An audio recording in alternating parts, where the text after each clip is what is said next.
Perdana Menteri Kanada Mark Carney menyambut hangat kedatangan Presiden Prabowo Subianto saat berkunjung ke Ottawa, Kanada. PM Carney menyampaikan kunjungan Presiden RI Prabowo Subianto jadi langkah baru bagi hubungan kedua negara.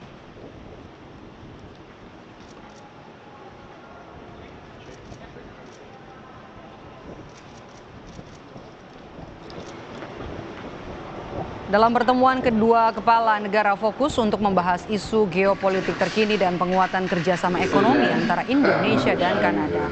Salah satu yang menjadi agenda penting dalam pertemuan ini adalah penandatanganan Indonesia-Kanada Comprehensive Economic Partnership Agreement atau ICA-CEPA. Melalui ICA-CEPA, kedua negara berharap dapat memperluas akses pasar produk unggulan dan juga meningkatkan investasi asing.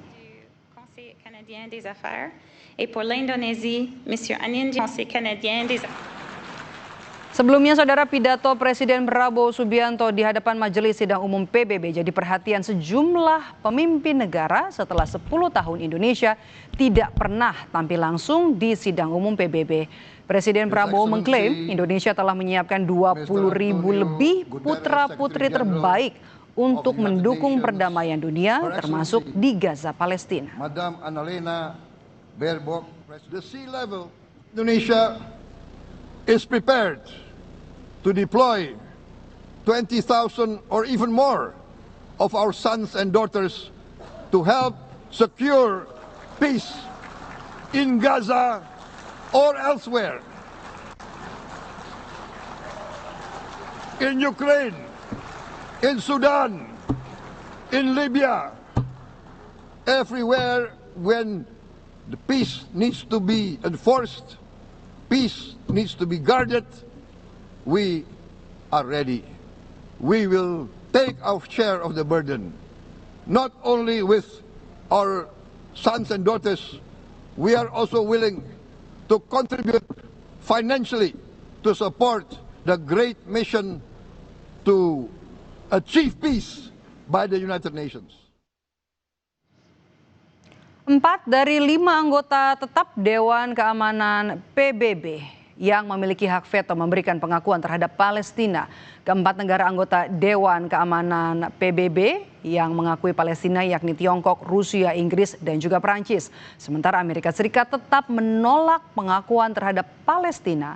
Dewan Keamanan PBB adalah badan utama PBB yang bertanggung jawab menjaga perdamaian dan keamanan internasional. Anggota terdiri dari 15 negara, 5 diantaranya merupakan anggota tetap yang punya hak veto. Hingga saat ini lebih dari 150 negara telah mengakui Palestina. Today many of Iran's former military commanders, in fact I can say almost all of them, are no longer with us, they're dead. Saudara, Palestina berulang kali mendapat dukungan mayoritas negara anggota PBB, namun upaya itu selalu terbentur dengan hak istimewa yakni hak veto yang dimiliki 5 negara Dewan Keamanan PBB. Hanya Amerika Serikat yang hingga kini enggan mengakui Palestina. Kita bahas petang ini sudah bersama kami bergabung lewat sambungan Zoom Teguh Reza Shah, pakar hubungan internasional dari Universitas Padjadjaran. Selamat petang, Pak Reza. Selamat petang Indonesia.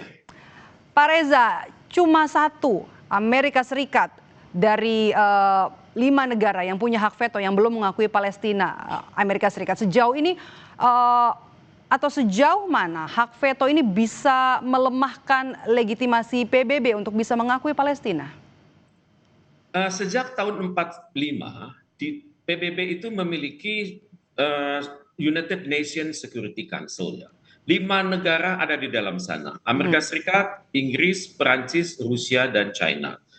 Intinya adalah kalau satu negara saja dari sana yang menggunakan veto, berarti apapun hasil terbaik dari rancangan resolusi yang dibuat di Dewan Keamanan itu tidak akan berjalan sampai nanti resolusi tersebut direvisi atau dibuat lebih fleksibel sehingga dirasa oleh Amerika Serikat ini menguntungkan dia dan juga menguntungkan Israel. Jadi dalam hal ini tetap suasana tidak berubah walaupun Perancis dan Inggris sudah mengakui Palestina, tapi kita belum tahu bagaimana perilaku mereka kelak di dalam Dewan Keamanan PBB. Karena pengakuan dari Inggris dan Perancis ini sifatnya dibuat oleh kalangan eksekutif, tidak mungkin belum dikonsultasikan dengan kalangan legislatif mereka, dan ini hanya dibuat dalam pandangan saya temporer karena tekanan sangat besar dari masyarakat. Ya, di mana ada kekhawatiran bagi pemerintah Inggris dan Prancis, kalau mereka tidak mengikuti angin perubahan, maka akan sangat berbahaya pada mereka dalam jangka pendek, menengah maupun panjang. Jadi kita harus ingat, perhatikan baik-baik bahwa pengakuan dari Inggris Prancis itu belum tentu ajak. Ada kemungkinan masih berubah. Tapi pada saat yang sama, kita juga harus hendaknya mengambil manfaat bahwa ini adalah kekuatan psikologis bagi kalangan Eropa. Juga kekuatan psikologis bagi negara-negara yang tergolong dalam Commonwealth of Nations dan juga negara-negara yang termasuk pada Francophone, agar mereka mengikuti jejak dari Inggris dan Prancis.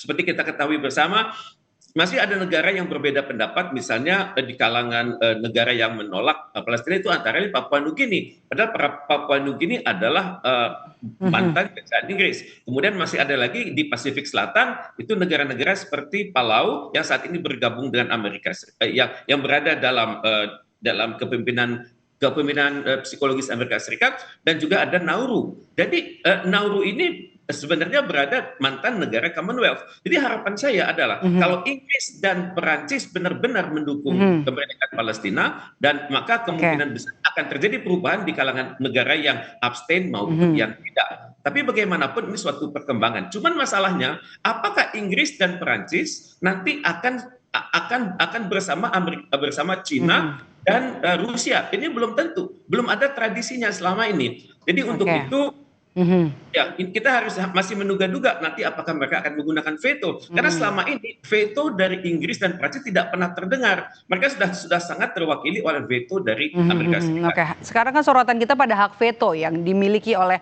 anggota tetap begitu ya. Apakah kemudian hak veto ini bisa Anda lihat mencerminkan demokrasi global atau justru hanya dominasi negara besar? Tepat sekali. Karena itulah hendaknya PBB yang sudah berusia 80 tahun ini diperkuat. Mungkin alih-alih menyebutnya direformasi.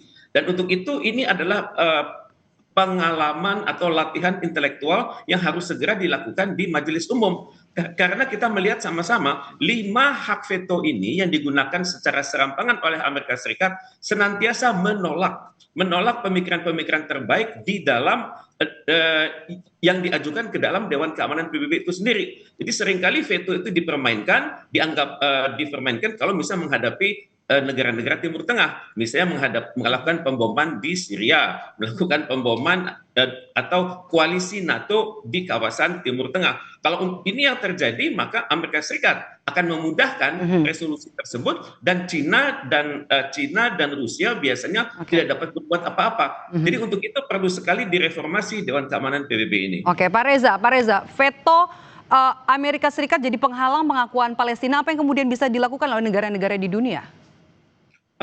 Pak Prabowo sebenarnya sudah memberikan suatu angin segar ya, tapi beliau tidak mengatakan hal ini. Sebenarnya PBB ini harus direvisi karena kita saat ini sudah memiliki 10 elected members atau I10 berasal dari berbagai belahan bumi. Cuman anggota tidak tetap ini berputar setiap 2 tahun. 2 tahun ini mungkin negara Jepang, kemudian 2 tahun ke depan mungkin negara lain. Jadi misalnya tahun ini Denmark berada di situ, tapi 2 tahun lagi Denmark sudah tidak ada lagi. Jadi yang perlu dipikirkan ini adalah latihan intelektual bagi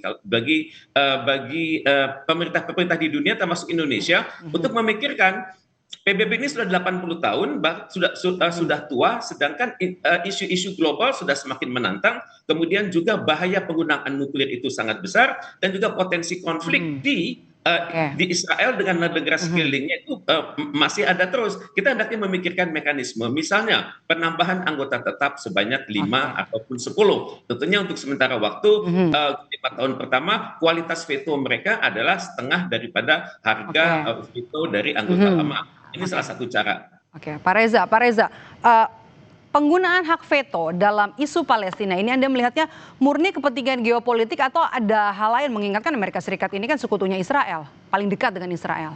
Tepat sekali. Amerika Serikat memiliki koalisi yang luar biasa dengan Israel. Di sana di Amerika Serikat kekuatan lobby dari kalangan Israel itu luar biasa. Ada lembaga di sana namanya AIPAC. American Israel Public Affairs Committee. Lembaga inilah yang sangat memerhatikan karir para tokoh-tokoh politik Amerika Serikat dan biasanya mereka berhutang budi kepada kalangan lobi Yahudi ini. Kemudian lobi Yahudi juga sangat populer, sangat kuat di kalangan media massa, entah itu cetak maupun elektronik. Juga banyak kelompok-kelompok lobi yang berada di berbagai level pemerintahan Amerika Serikat, sehingga keputusan Amerika Serikat biasanya cenderung mendukung Yahudi. Jadi dalam hal ini Amerika Serikat tidak pernah mengkritik ide Israel yang bernama Greater Israel. Ini tidak pernah dikritik. Kemudian juga pada saat yang sama, Inggris dan Perancis, walaupun mereka mengatakan mendukung Palestina, tidak memiliki aturan yang jelas apa yang akan mereka dukung. Misalnya, apakah mereka memikirkan bahwa persyaratan sebuah negara modern itu adalah memiliki perbatasan yang jelas? Ini Inggris dan Perancis tidak pernah memikirkan ini.